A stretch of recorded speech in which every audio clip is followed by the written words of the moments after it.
Саламатсыздар ма балалар, сабағыма қош келдіңіздер. Каналыма тіркеліп лайк басып комментарий жазыңыздар.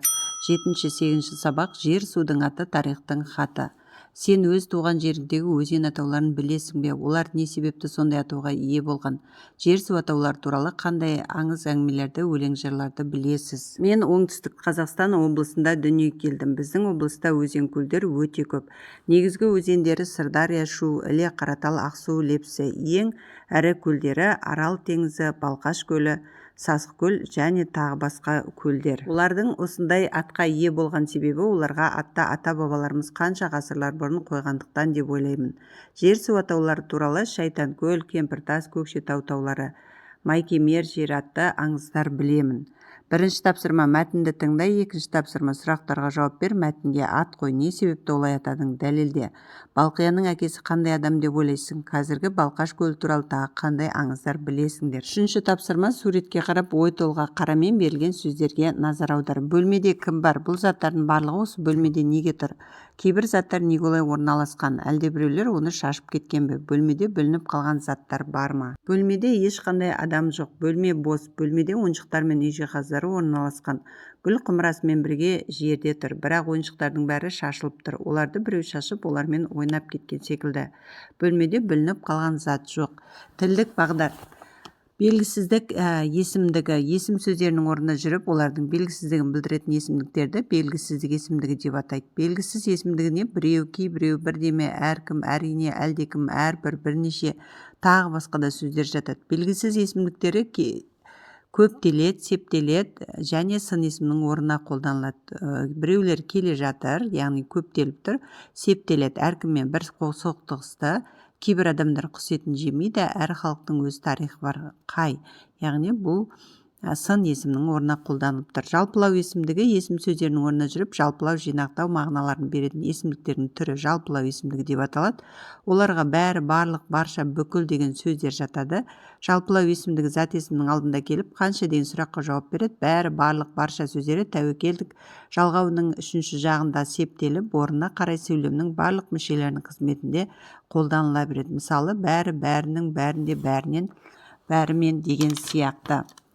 Келесі төртінші тапсырма бәрі, барлық, барша, бүкіл, күллі деген жалпылау есімдіктерін қолданып, өзен көлдерге қатысты 5 сөйлем құрап жаз. Төртінші тапсырма бәрі өзен көлдерді жақсы көреді. Сыныптағы балалар барлық көптеген өзен көлдер туралы ақпарат біледі. Барша қазақтардың сүйікті өзені ол Ертіс.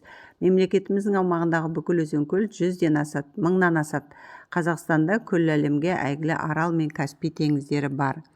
Бесінші тапсырма мәтінді оқы. Алакөл Қазақстанның ғажайып қайталанбас көрікті көлдерінің бірі. Ол республикамыздың Қытаймен шекаралас жатқан оңтүстік-шығыс аймағында орналасқан. Бұл алакөлдер тізбегіндегі ең үлкен айдын. Күн батыр сәтте оның беті ақ түстен көгілдірге, жақұтты бояуынан құбыла ойнап, күңгірт көк реңкке немесе сұр бояуларға ауысады. Кейде тіпті көл айдынның жартысы көгілдір түске, екінші беті сүттей аппақ бояуға малынып та тұруы мүмкін. Көл суының түсін бір қарағанда анықтау қиын. Ұсақ көлдердің түсі алуан түрлі болады. Айталық, Сасықкөлдің көгілдір түсті, Қоржынкөл сұрғылт, Қылытұз сары. Жергілікті тұрғындар көлді пішінінің, түсінің, көлемінің әртүрлі болғаны үшін Алакөл деп атап кеткен. Алакөл ұялы Жалаңашкөл, Сасықкөл және тағы басқа ұсақ көлдерден тұрады.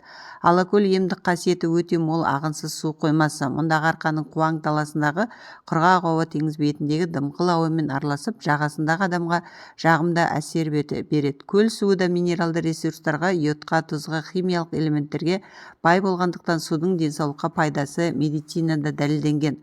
Алакөлдің суы тұзды және бұқтырма су қоймасымен салыстырғанда әлде қайда жылы. Адамдар Алакөлге оның емдік қасиеті үшін көптеп келеді.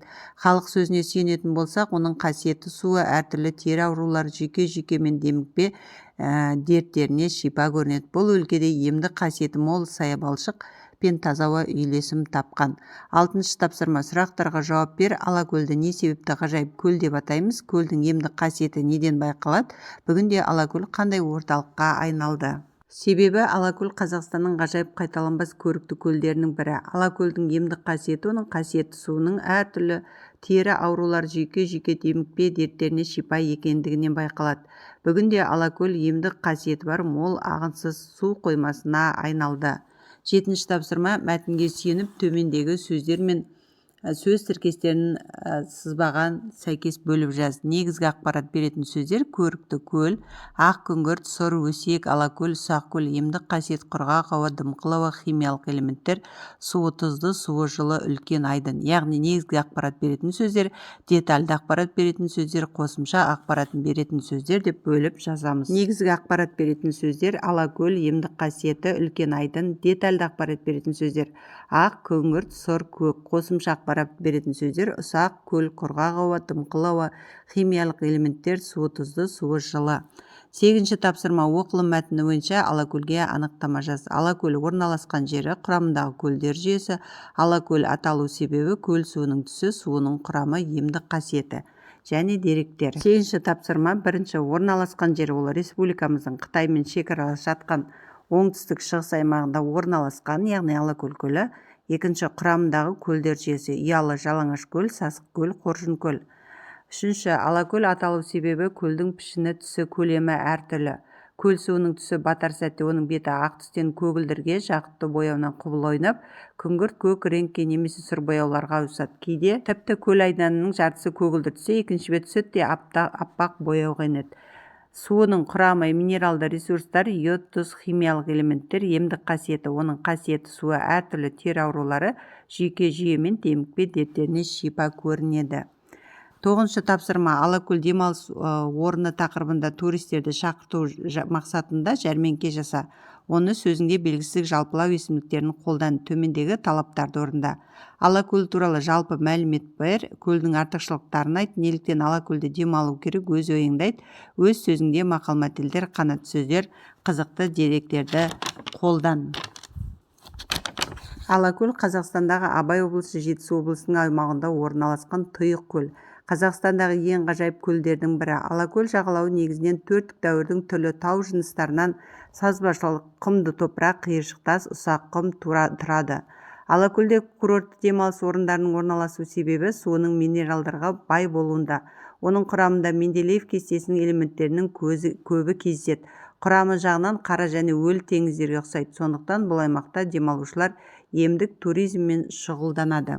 Көл тартылса құс қашар деген Алакөлді қадірлейік, оның экологиялық жағдайын қатты мән берейік деп айтқым келеді. 10-шы тапсырма. Есімдіктерді түрлеріне қарай топтастыр, парталасымен бірге кестені толтыр. Кейбіреу, нешеу, күллі, қалай, біреу, әрбір, тегіс, қай, кімдер, барша, әлдене, бірнеше, қайсы бір, қалайша, бірдеме. Яғни белгісіз есімдік, жалпылау есімдігі, сұрау есімдігіне бөліп жазамыз. Белгісіздік есімдіктері: кейбіреу, әрбір, әлдене, қайсы бір, бірдеме. Жалпылау есімдіктері: тегіс, күллі, барша, бірнеше.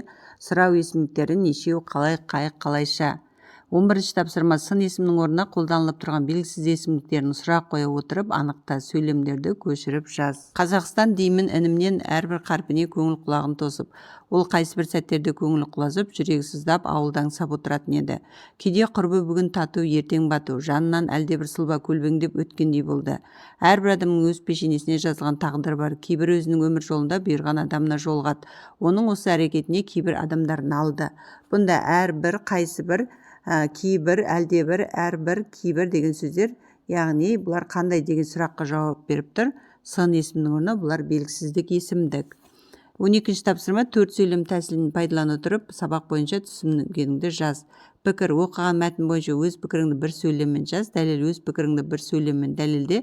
Пікіріңді өмірмен байланыстырып бір мысал келтір. Тақырып бойынша қорытынды жаз.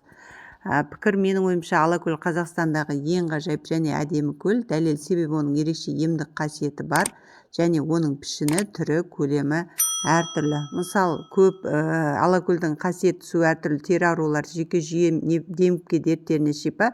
Қорытындылай келе Алакөл емдік қасиеті өте мол ағынсыз су қоймасы. Балалар, осымен сабағым аяқталды. Сабақ ұнаса каналыма тіркеліп лайк басып комментарий жазыңыздар.